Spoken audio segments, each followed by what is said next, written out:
J'ai fait une vidéo de 1h15 pour annoncer ma candidature, c'est-à-dire pour l'annoncer avec tous les détails, avec l'explication complète du programme et de la vision pour la France qu'offre le Conseil national de transition. Alors pourquoi cette candidature? Eh bien tout simplement parce que sinon, s'il n'y a pas au moins un citoyen français, simple citoyen, qui offre un recours à tous ceux qui ne croient plus aux politiciens, à tous ceux qui défendent la nation française, on se retrouve toujours dans une impasse. Et donc l'impasse aujourd'hui, elle est évidente. On a toutes sortes de politiciens, ils sont une cinquantaine à se présenter, mais ils sont tous avalisés par la franc-maçonnerie, tous défendant la République. Si vous regardez leur programme, il n'y en a pas un seul qui remet en cause les privilèges exceptionnels dont eux-mêmes profitent depuis des décennies, et donc qui ne voudraient pas prendre le risque de perdre.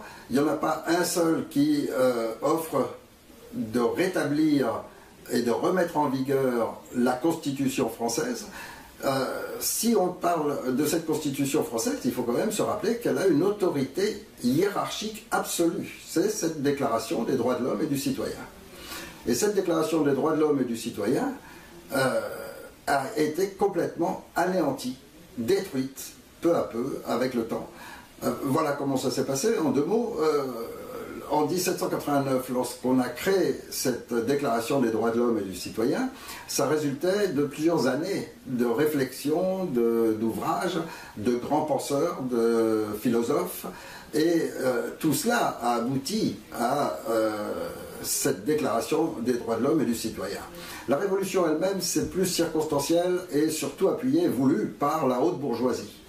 Le peuple n'a fait que servir cette haute bourgeoisie en provoquant cette révolution. Mais en attendant, par contre, ça a provoqué, ça a permis que prenne vigueur cette Déclaration des droits de l'homme et du citoyen, et elle a eu immédiatement un impact tellement fort qu'elle a été immédiatement adoptée par tous.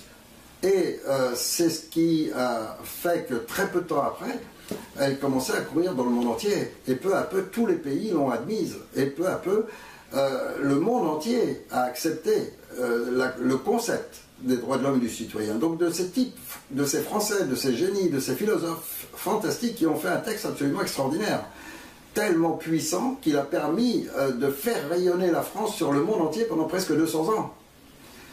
Et aujourd'hui encore, dans la plupart des pays du monde, la France, c'est le pays de la liberté. C'est le symbole même de la liberté par cette Déclaration des droits de l'homme. Donc, un texte absolument extraordinaire, mais inacceptable pour cette haute bourgeoisie. Pourquoi? Parce qu'il faut se mettre à la place de ces gens-là. On est en 1789, une époque où tous ces gens ont fait fortune grâce à l'esclavage, les uns avec le transport des esclaves qu'ils allaient acheter en Afrique pour les emmener ailleurs, les autres faisaient fortune par l'exploitation des colonies, de partout. C'était l'exploitation des autres qui ont fait leur fortune. Ces gens sont les exploiteurs, les professionnels de l'exploitation de l'humain. Et tout d'un coup, on vient leur dire que tous les humains naissent libres et égaux. Mais les types, ils ont éclaté de rire. Le type qui a dans sa plantation des milliers d'esclaves noirs, je vais pas, le nègre, il n'est pas légal, il n'est pas mon égal, c'est évident, quoi. Et cette évidence a fait que ces gens se sont regroupés et ont voulu combattre ces droits de l'homme. Seulement, il est évident qu'on ne peut pas aller de front face à une déclaration qui est aussi puissante, qui est immédiatement admise par tout le peuple. Donc il y a eu ensuite tous les événements, la terreur, Napoléon, etc., etc. Et peu à peu, ensuite, ils ont, à travers des mensonges, des assassinats, des attentats, etc., ils ont fini par réussir à reprendre le pouvoir contre ces droits de l'homme, en utilisant leur outil, qui est la République, en faisant croire aux gens que la République allait dans le même sens que les droits de l'homme, alors qu'elle était là pour les détruire. Et ils ont réussi cette manipulation à force de mensonges, à force de tout ça, et ils ont réussi à imposer leur République, faisant croire toujours qu'ils défendent les droits de l'homme, puisqu'ils le gardent toujours dans la Constitution et en tête. Il faut quand même savoir qu'au départ, ceux qui ont créé ces droits de l'homme, tous ces penseurs qui avaient analysé la situation, qui étaient très érudits, n'ont pas une seule fois fait apparaître le mot République. Pas une seule fois vous ne trouverez ce mot dans la Déclaration des droits de l'homme. Pourquoi? Tout simplement parce que on savait déjà à cette époque-là, on avait constaté les grands empires, à chaque fois qu'ils s'étaient mis sous république, ça avait provoqué la corruption et à la fin la destruction totale de la société. Il y a eu les Étrusques, il y a eu les Grecs, il y a eu les Romains. Bon. Ensuite, juste avant, c'est-à-dire dans ce siècle qui a précédé 1789, qui a précédé cette déclaration des droits de l'homme, il y a eu de nouvelles républiques qui se sont mises en place. Ça a été Cromwell en Angleterre, ça a été les républiques hollandaises, ça a été la république italienne, et donc à chaque fois, ça a conduit toujours à la même chose, c'est-à-dire toujours à une corruption monstrueuse, à la destruction ensuite de la société. Et donc, en aucun cas, ils voulaient de la République. Alors, ceux qui étaient opposés aux droits de l'homme et qui voulaient garder leurs privilèges, qui voulaient continuer l'esclavage, qui voulaient continuer à exploiter l'humain, ils n'avaient pas d'autre choix que de se retrouver donc, dans la franc-maçonnerie, qui a été le conducteur, le moyen d'union de tous ces gens. Et tout le 19e siècle, ils ont combattu ces droits de l'homme pour arriver à imposer leur république, et ils ont finalement réussi, malheureusement. Ensuite, on arrive au début du XXe siècle, où là, les premiers jours de ce XXe siècle, après avoir donc réussi durant le XIXe à mettre la main sur tous les départements, à mettre la main sur la justice, sur l'organisation du pays, etc., à travers les préfets, à travers les procureurs, ensuite, ils essayent de prendre l'armée. Parce que l'armée française était restée à part, était restée complètement d'une certaine noblesse, etc., qui s'était développée au cours du temps, et qui était une armée assez pure. Et donc là, il n'y avait pas du tout de franc-maçonnerie. Alors ils ont voulu phagocyter cette armée et prendre le pouvoir sur cette armée, donc par leurs membres, et ça a été ce qu'on appelle l'affaire des fiches, qui a été dévoilée par les services secrets de l'armée qui s'en sont rendus compte, et qui l'ont rendu public. Donc c'est devenu dans les médias et tout le monde parlait de cela. Ça faisait suite en plus à l'affaire Dreyfus. Donc c'était vraiment une affaire extrêmement importante à l'époque, et depuis, comme c'est eux qui ont gagné, et à chaque fois le vainqueur écrit l'histoire, ils ont réussi à la transformer un petit peu l'histoire, etc. Mais si on lit les livres de vrais historiens, on voit tout ce qui s'est passé. Et puis on arrive ensuite à une autre étape dans la progression de la mainmise de la franc-maçonnerie sur la France à travers leur république. Ça a été donc juste après la Deuxième Guerre mondiale, où là, ils ont réussi à prendre pour leur compte personnel tout un corps de police dont ils étaient sûrs que c'était une police opposée aux Français, donc qui allait parfaitement servir leurs intérêts et combattre pour eux leur république, défendre leur république contre les droits de l'homme, contre la nation française. Et donc ça, ce corps, ce sont les CRS. Les CRS, au départ, c'est un corps qui est créé pour aider la Gestapo et les SS contre les résistants français. Et donc, ce corps particulier est récupéré par la franc-maçonnerie. Ensuite, ils en virent tous les éléments qui ne leur conviennent pas parfaitement, et depuis cette époque-là, les compagnies républicaines, c'est pour ça qu'elles s'appellent comme ça, compagnies républicaines de sécurité, ne sont chargées que de défendre les intérêts de la haute franc-maçonnerie. Et tous les hauts dirigeants sont exclusivement de la franc-maçonnerie. Alors, c'est ce qui fait que pour eux, c'est plus important de mater des jeunes étudiants, de mater des ouvriers qui manifestent, etc. Alors là, ils en ont mais des milliers, ils peuvent tous les envoyer parce qu'il faut absolument les mater. En revanche, des migrants peuvent occuper une ville comme Calais, c'est pas gênant, et là, on n'en voit personne. Et là, ils servent à rien. Parce que ça va dans le même sens. Ces migrants, ça rend service à cette destruction de la nation française. Donc ceux-là ne sont pas très embêtés. En revanche, le vrai Français, le citoyen français qui proteste contre la destruction des droits de l'homme, alors celui-là, par contre, il faut l'écraser. Et là, on a vu une dernière étape qui est arrivée avec celui qui est envoyé par la haute franc-maçonnerie internationale, cette fois-ci, et qui est venu complètement détruire la France et annuler tous les droits de l'homme. C'est Sarkozy, qui d'abord a, contrairement à la déclaration des droits de l'homme, annulé la souveraineté de la France immédiatement en remettant l'armée française entre les mains de l'OTAN, alors que ça c'était vraiment la chose qui garantissait la souveraineté de la France. Donc là maintenant l'armée française elle passe sous l'OTAN, donc la France n'a plus de défense.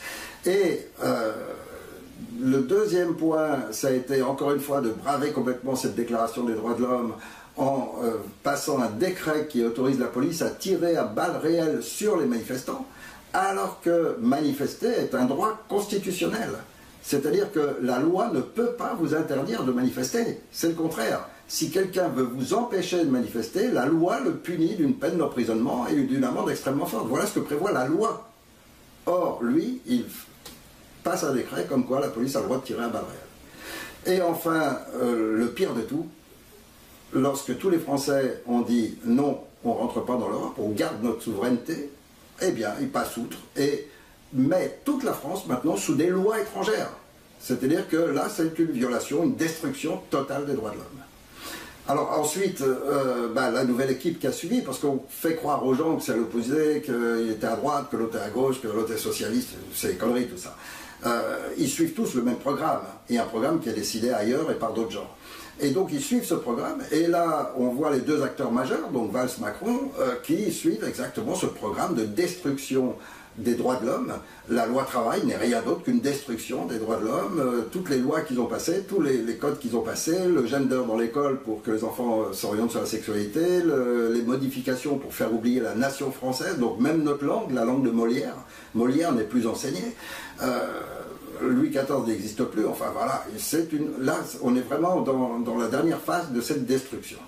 Et donc ils travaillent très bien à cela, et ça fait quand même 200 ans qu'ils se... Alors, tous sont avalisés par la franc-maçonnerie, parce que sinon on ne peut pas avoir les signatures. Et donc, tous ces gens qui vont se présenter ne sont tous que de leurs membres. N'importe lequel que vous allez choisir, ça ne changera rien, vous changez juste de mec. Mais lui appliquera toujours les mêmes directives. Alors bien sûr, il y en a un qui se présente en faisant semblant d'être un repenti, en disant « moi je quitte la politique, je me retire, pour mieux y revenir après ». Il y en a un autre, c'est « votez pour moi ».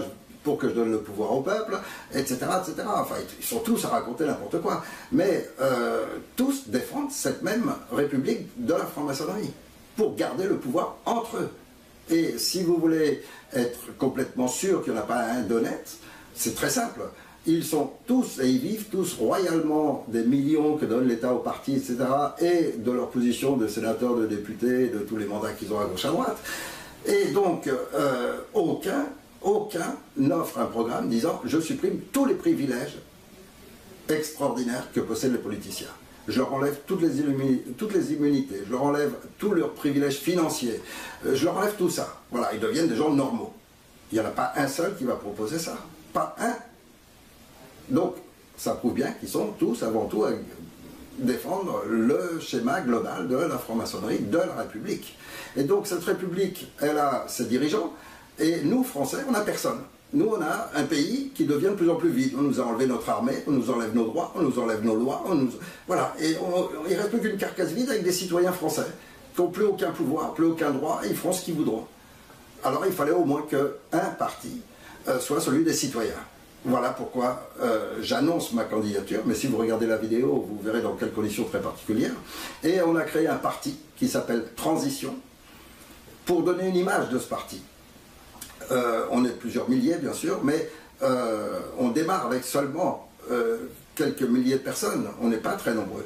Mais on a un petit groupe à composer le bureau. Et ce petit groupe sélectionné, c'est une vingtaine de personnes qui s'engagent complètement pour essayer de faire connaître ce parti aux Français, savoir qu'ils ont quand même un autre recours que seulement les politiciens.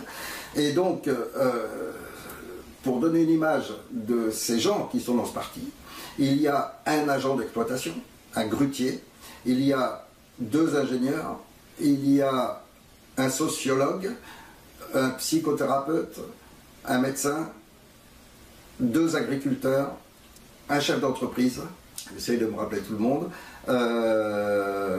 une mère au foyer, un agriculteur bio orienté permaculture, donc 3 agriculteurs en tout, un jeune étudiant, voilà, grosso modo, donc des gens complètement tout simples, normaux, simplement des gens qui ont lu beaucoup, qui ont complètement pris conscience de ce qui se passait et qui ne veulent pas que leur pays soit détruit, et qui veulent qu'il reste une chance, et qui font, comme moi, tous les efforts possibles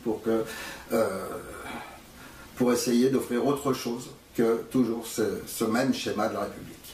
Alors, dans ce mouvement de la transition, on va parler aussi de phénomènes qui sont en train de courir beaucoup. Tout le monde se rend compte que les politiciens sont en train de faire entrer beaucoup de ces terroristes de Daesh et Al-Nosra et autres, donc les amis de Fabius et tout ça, qu'ils employaient en Syrie pour essayer de détruire le régime syrien.